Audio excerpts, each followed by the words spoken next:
प्रणाम. जवळचा माणूस परका का होतो? एकेकाळी ज्याच्याशी आपण तासनतास बोलायचो, ज्याला दिवसातल्या छोट्या छोट्या गोष्टी सांगाव्याशा वाटायच्या, ज्याच्या उपस्थितीने एक आपलेपणाची भावना निर्माण व्हायची, तीच व्यक्ती कालांतराने हळूहळू आपल्यापासून दूर जायला लागते. सुरुवातीला फारसं काही जाणवत नाही, पण नंतर मेसेजेस कमी होतात, फोन कमी होतात, भेटी कमी होतात. मग एक दिवस अचानक लक्षात येतं की काही महिन्यांपासून आपण नीट बोललेलोच नाही. आणि तेव्हा मग आपल्या मनात काही प्रश्न उभे राहतात. माझं काही चुकलं का?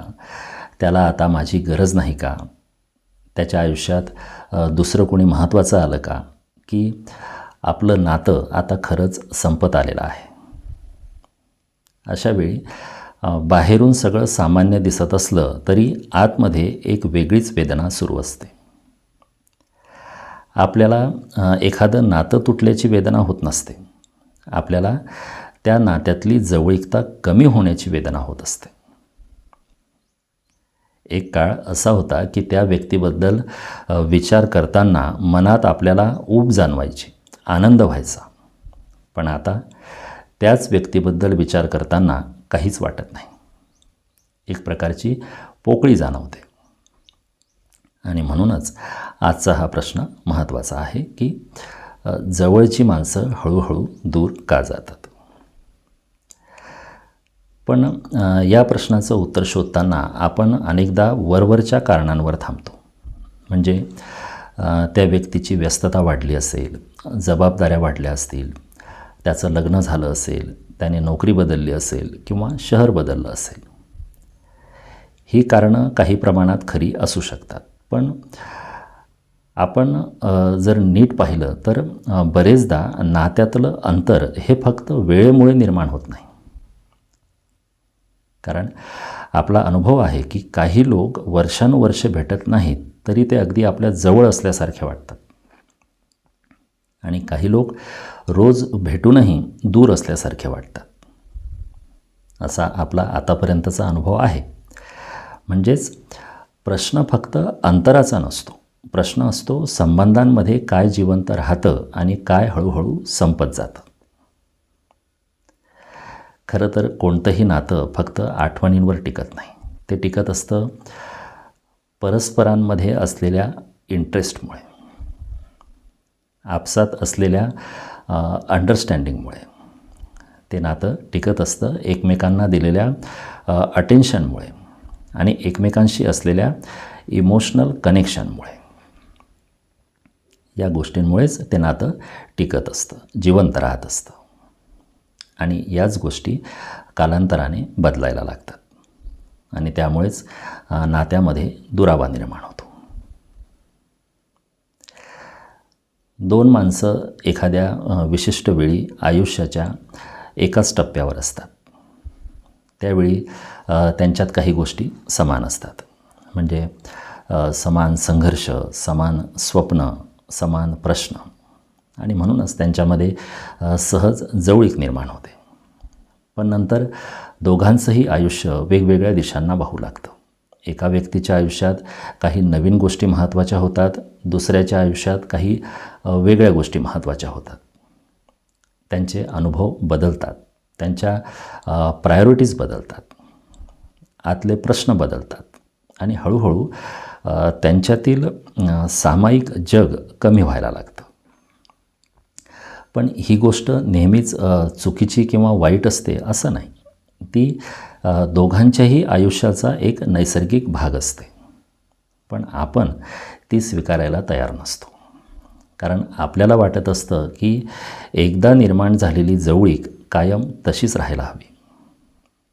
पण वास्तव तसं नसतं. आपण स्वतःच मागच्या 10 वर्षांपूर्वी जसे होतो तसे आता राहिलेलो नाही. मग इतरांनी तसंच राहावं ही अपेक्षा कितपत वास्तववादी आहे? इथे आणखी एक सूक्ष्म गोष्ट घडते. अनेक नाती सुरुवातीला खूप जाणीवपूर्वक जपली जातात. पण एकदा जवळीक निर्माण झाली की आपण गृहीत धरून ठेवतो की ती जवळीक कायम राहील. आपण समजतो की नातं आहे म्हणजे ते आपोआप टिकेल. पण जसं शरीराला अन्न लागतं तसंच नात्यांनाही लक्ष लागतं, त्यांना उपस्थिती लागते, एकमेकांमध्ये इंटरेस्ट लागतो, एकमेकांना समजून घेण्याची तयारी लागते. पण जेव्हा या गोष्टी कमी होतात तेव्हा नातं हळूहळू सैल व्हायला लागतं.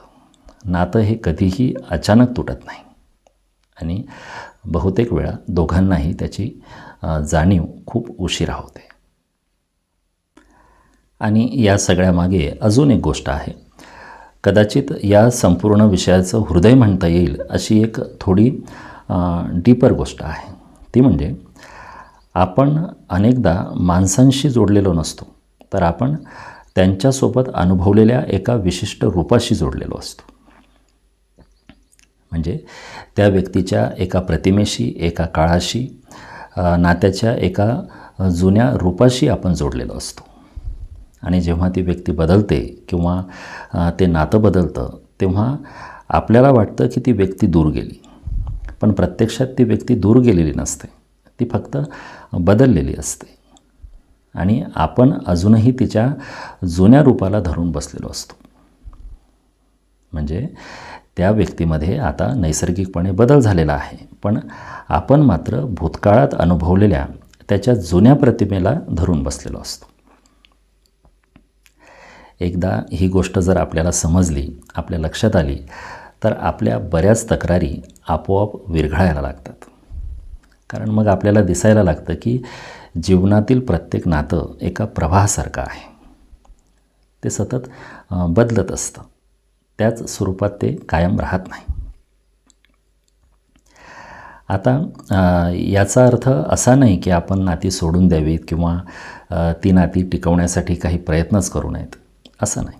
उलट जर एखादं नातं आपल्यासाठी खरोखर महत्त्वाचं असेल तर कधीकधी एक साधा फोन, एक प्रामाणिक संवाद किंवा एक छोटासा पुढाकार खूप काही बदलू शकतो.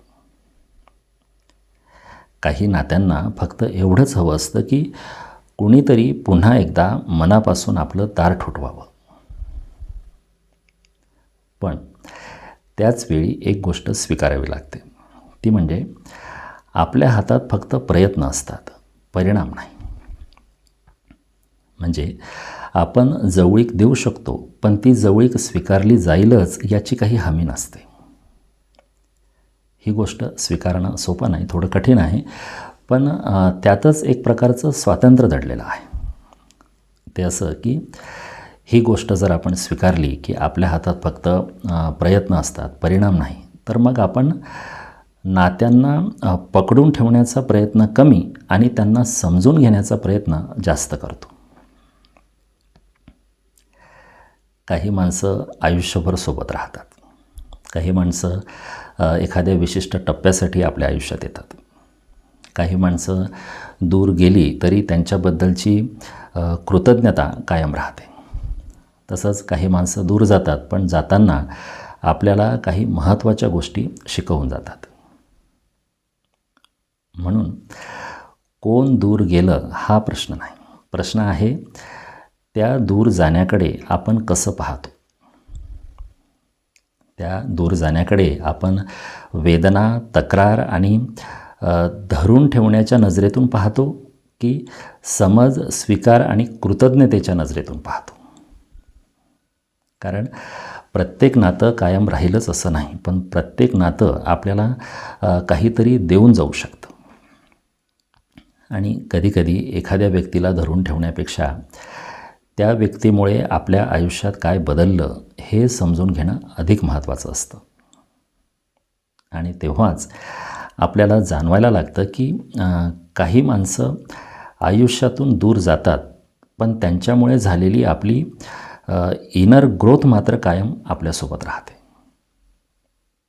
कारण नात्यांमधला अनुभव चांगला असो किंवा कठीण असो, तो आपल्याला काही ना काही शिकवून जातो आणि जीवनाकडे पाहण्याची आपली समज अधिक परिपक्व करून जातो.